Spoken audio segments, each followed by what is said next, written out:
Hey, I'm Gavin McCulley, host of The Pitch Deck, Inside the Startup Funding Game. And I have with me very special guest, Alicia Surratt, who's going to take us through something I know is vexing to so many founders and entrepreneurs out there. And I'm so excited to have Alicia bring to us information about demystifying the angel process. It is our honor, and welcome, Alicia. Great. Thanks, Gavin. I appreciate you taking the time to speak to me again. We're honored to have you. We are so looking forward to learning about something that is on the minds of founders and entrepreneurs out there, and that is, how do angel groups work, and what is the process of getting in front of one? Yeah, exactly. Yeah, I wanted to talk about this a little bit more with you because I was hoping we could put some information out there to really help entrepreneurs get smart with angel network processes. I find myself talking to entrepreneurs about this quite often.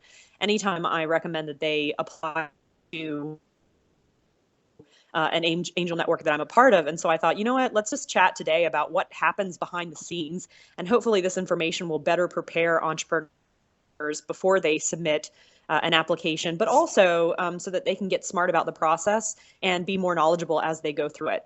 So let's start off with the process itself. Oftentimes an entrepreneur, in weighing their options, decides that they want to apply to an angel network. I've been a part of a number of networks, so I can speak generally to how they work. Oftentimes, most of the networks out there will ask you to submit your application to the network through their website. And the various angel networks out there, as you know, use different platforms. It could be a Gust or a Proseeder.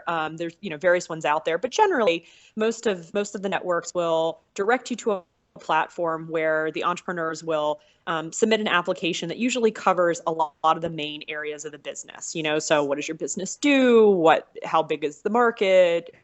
Who are your competitors? What have you done to date? What are your financials? All of this stuff that you just, you answer when prompted.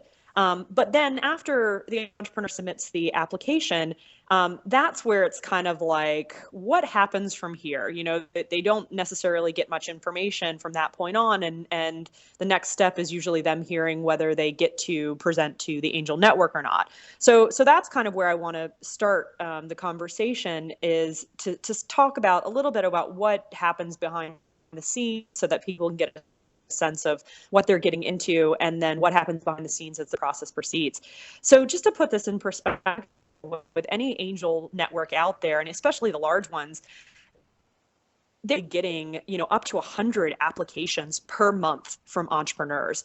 And so, the reason I mention this is just so entrepreneurs can get a sense of like, hey, if I'm putting an application in, like they may be going through not only mine, but, 90 plus others or 25 plus others. So when you're thinking about the probability of moving to the next stage, they're pretty low odds.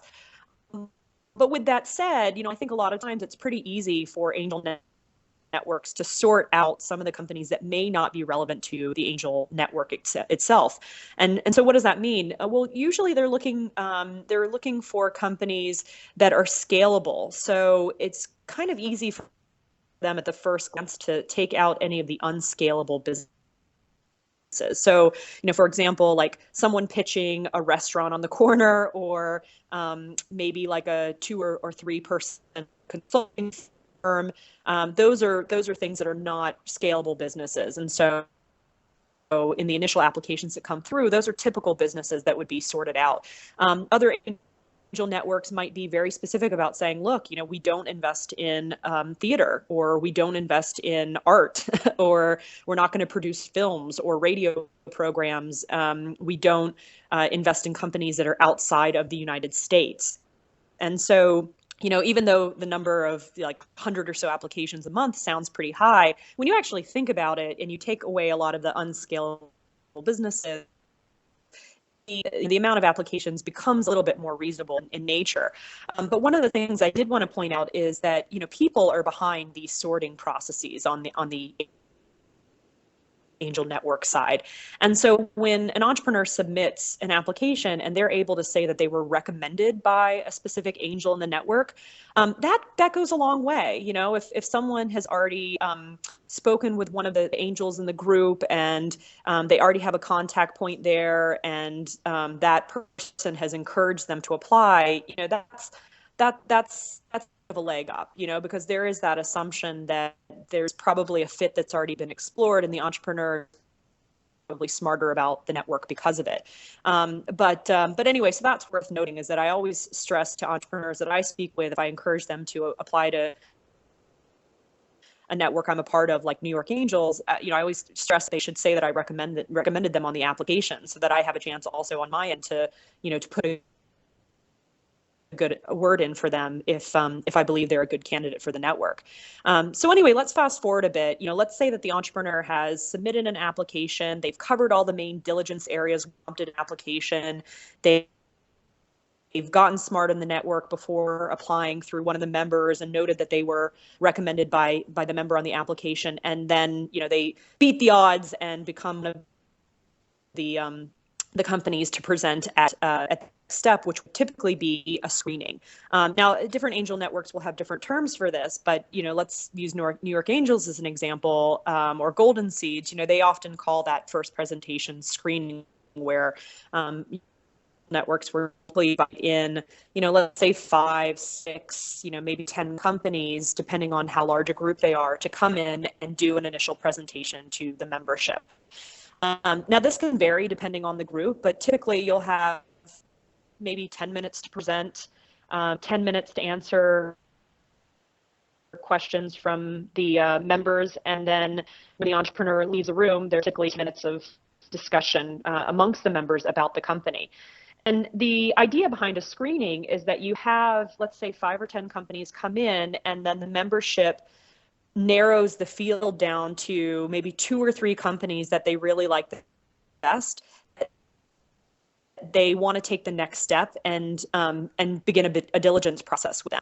So, just as a side note, what I often tell entrepreneurs when they think about applying to networks is I tell them, like, don't worry too much about the future diligence involved at the beginning stages.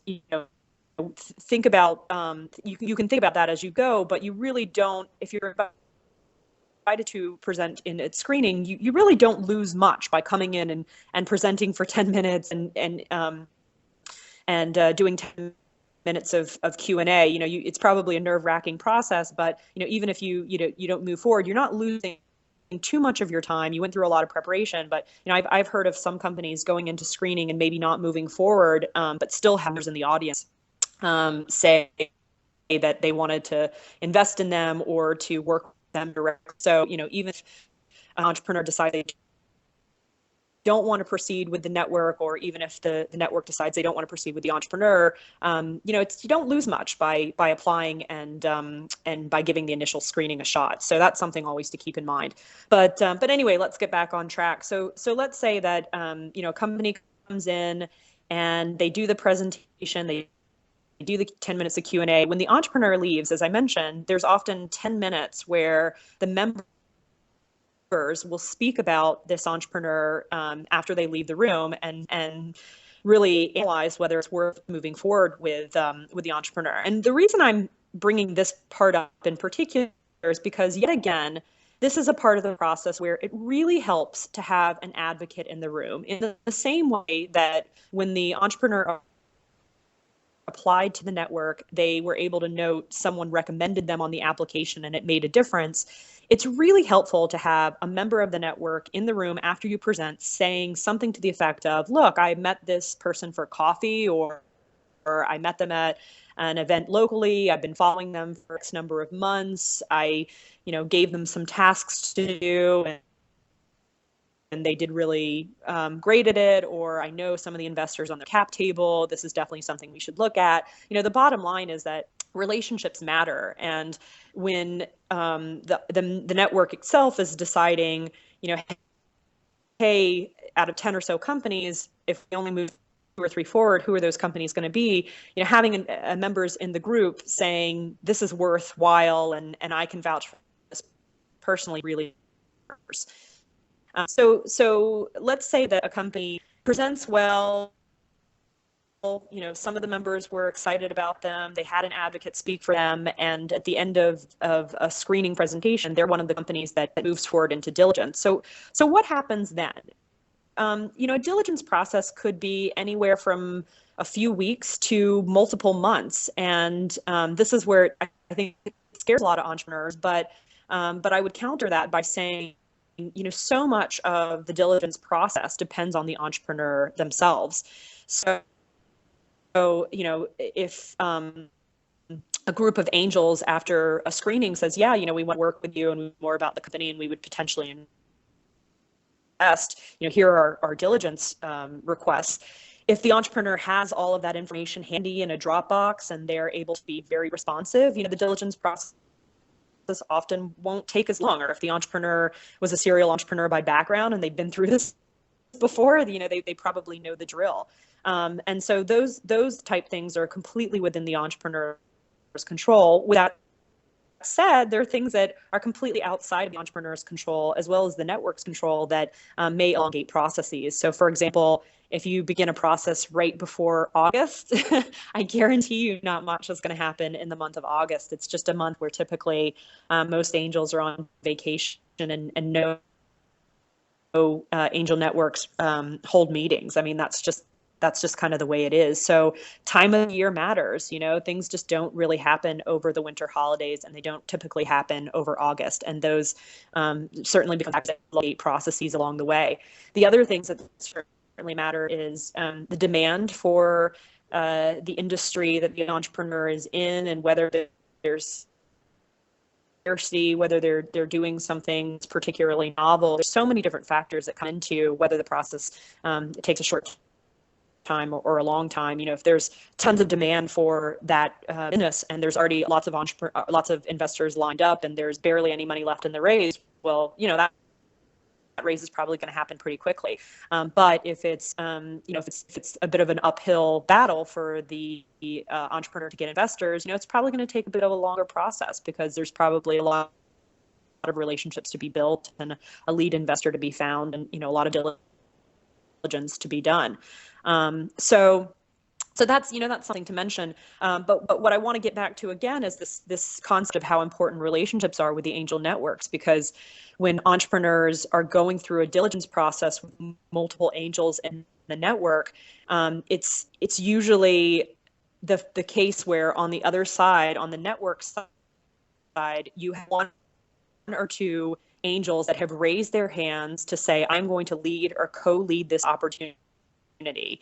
And essentially what they volunteered to do, for no compensation and, just really kind of out of the goodness of them believing in the opportunity, is they've essentially volunteered to herd cats. So they're bringing together their other for diligence meetings, they're answering questions over emails, they're scheduling diligence meetings amongst their colleagues, they're going back and forth between entrepreneurs and their colleagues in the angel networks, they're sending out updates. There's a ton of stuff to be done on the angel side, and I don't want entrepreneurs to ever lose sight of the fact that that relationship matters throughout the process. So assuming that an entrepreneur goes through a diligence process successfully, let's say that over the course of 8 or so weeks, they answer all the diligence questions, they maintain a great amount of momentum, the angel network puts forth a term sheet and everything looks good, then the next step would be to come back to the membership when you've basically got a couple of few core investors from the group that have signed on, to then to the membership again, the whole membership, to see who else would want to invest, basically in the confidence that their angel colleagues have done a great amount of diligence and that they've signed on, and maybe they will do too. Depending on the network, some angels out there created an investment memo so that they can share that with their colleagues after going through a diligence process, and it makes it easier for their colleagues to read the memo and then make their own decisions. Or they can just point their colleagues to the deal room where all of the diligence has hopefully been uploaded and saved along the way. But anyway, the culmination of the process after post screening, post weeks of diligence, is presenting to the whole membership, and that could be at a what is termed a breakfast or a forum or some kind of ultimate presentation. But the idea is that it's kind of like an opportunity that's teed up, that is ready to go, and that the rest of the membership is relying on diligence that's essentially been done by their colleagues, and they could write a check, and it's an opportunity that's ready to go. And so coming again back to the concept of the importance of relationships, when the entrepreneur presents at one of these breakfasts or forums, it's the same type of format, maybe 10 minutes to present and 10 minutes of Q&A and a discussion at the end where the entrepreneur leaves the room and the angels discuss the opportunity amongst themselves. But at the end, when that discussion takes place, it's the people, the angels who co-led that deal or who led the deal, who get up in front of the room, in front of all of their angel colleagues, and basically serve as the advocate again for the entrepreneur, saying, here's what we learned in the diligence process. Here's why I'm so bullish on the company. Here's why I'm investing. Maybe I'm serving as an advisor to the company too. But here's why I think that this is a really great opportunity, and I'm vouching for the company.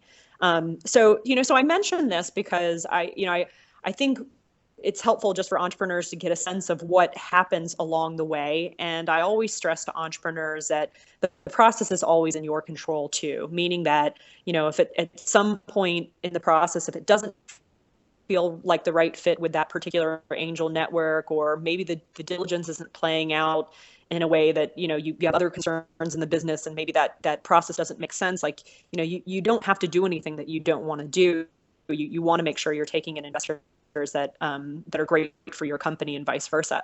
But I also want to stress the importance all along the way of how much relationships really matter, and how much, angels are ideally involved from the time that someone recommends you to apply to the network, to being an advocate for you and screening and helping facilitate the whole diligence process, and then certainly at the end advocating to other angels why they should also consider investing in you. So it really is a people process, and I think the more that entrepreneurs are able to really solidify those relationships and understand how crucial they are in the process, the more successful they will be in funding.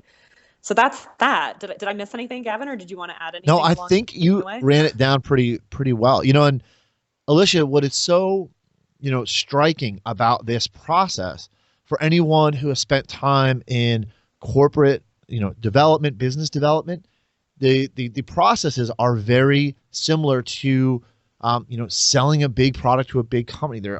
It is about relationship. It is about preparation. Mm-hmm. And it does take time, and it is on you, the entrepreneur, to solidify and develop those relationships, to be responsive, and to be demonstrate your, how you are as an entrepreneur and how you will be as a business partner moving forward. And I just, the insights you just shared and this mini podcast will live for a long time as a resource to founders out there who are looking to find funding from this very specific source of angel networks, which are becoming more and more popular, as the technology boom, as the early stage capital markets evolve. So thank you so much, Alicia. Well, thank you for having me, and I hope that this is helpful for entrepreneurs out there, and it certainly benefits the angels on the network side too, because the savvier the entrepreneurs are that come in and realize the importance of relationships and really work hard to be prepared in the processes, they'll be more successful, and the angels will certainly be more successful too. So thank you for giving me the opportunity to share this information, and I really hope that people out there find this to be a pretty good resource. And I know that they will. I know that founders everywhere will. And we just want to thank you, Alicia Surratt, board member of New York Angels, one of the premier angel networks in the entire world. And we were just so honored to get your insight and get your advice on how founders can be successful at navigating through this, what can be an amazing funding source. I'm your host, Gavin McCulley. You can always connect with me at thepitchdeck.com, and you can always follow Alicia on Twitter. And I just want to make sure that you are following along to New York Angels, to Alicia. She's got amazing insights. I follow her. I just want to thank you one more time, Alicia, for being here. And we will catch you all later.